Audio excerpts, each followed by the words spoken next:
You know, the Academy Awards were the other night, and I think they're very inspiring, right, to watch performance that we aspire to create at that level. But they also can have like a double whammy effect, which is it can also trigger the other part of you, which is when, oh my God, I didn't get invited to those parties. I'm not going to Elton John's party. How did they get there? Oh my God, I can't even get an audition. So it pulls that part where you feel like you're so far from that thing. So I think it can be a double-edged thing. It's inspiring, but at the same time, it can maybe start to make you feel very doubtful about where you are on your path.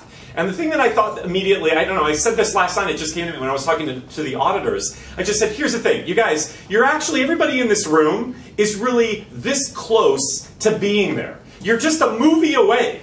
And if you don't believe it, look at June Squibb.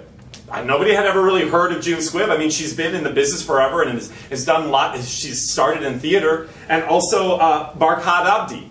Okay, look at nobody had heard of him. He was like, you know what I mean? Living in Minneapolis, working for his brother who was a taxi driver. So the job opportunity is just this far away from you. But when you start to think about it in negative terms, comparing yourself, that's the reason. So the Academy Awards are amazing because they inspire this part of you that wants to be the artist and the real reason why you want to be acting. Oh my God, yes, I can do that. It connects to that spirit of you, but then it also triggers the left brain part of you, that part feeling like it's so far removed. The only part that feels like the Grand Canyon part is your autobiography that's playing in your head. So just stay with the truth of possibility, because the physics of it, listen, that still may mean the odds are in odds, but you don't have to worry about that. The fact that any of you could book a job tomorrow that you don't know where it may lead is, to me, the hope that's behind being an actor always. Because it can always change on a dime. It can.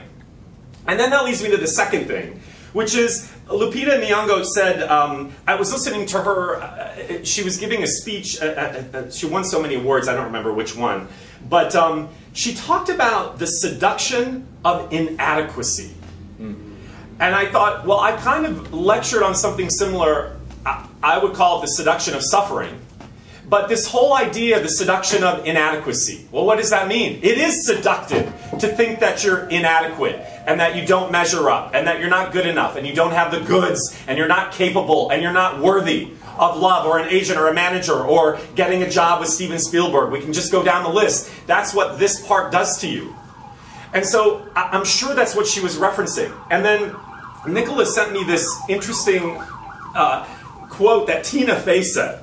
She said, every girl, maybe you've all heard this, I had never heard it or seen it. Every girl is expected to have Caucasian blue eyes, full Spanish lips, a classic button nose, hairless Asian skin with a California tan, a Jamaican dance hall ass, long Swedish legs, small Japanese feet, the abs of a lesbian gym owner, the hips of a 10-year-old boy, the arms of Michelle Obama, and doll tits. And then she goes on to say, this is why everyone is struggling. I love it. But I think the interesting thing about that, the insight about not getting seduced by the inadequacies that are put in front of us by the external is, you can't believe the external. You can't. You can't get caught up in what we are perpetually being bombarded with of the external, how it looks, what achievement is, success, the way you're supposed to be to the rest of the world. You actually have to just actually work toward you are adequate. You are fully capable. You're all magnificent, brilliant. You have inside you, the DNA of you is coded to being genius. You all have an inner genius.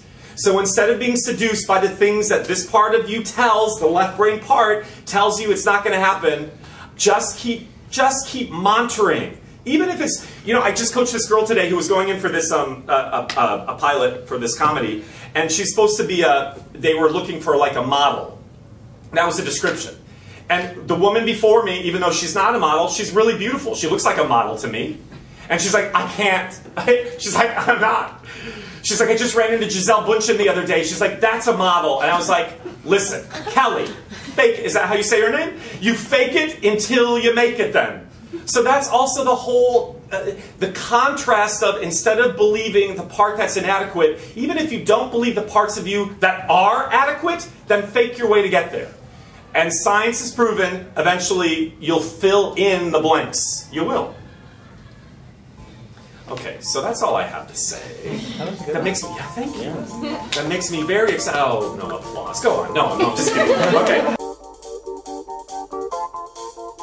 Blinded by the lights, wrapped up like a douche, another runner.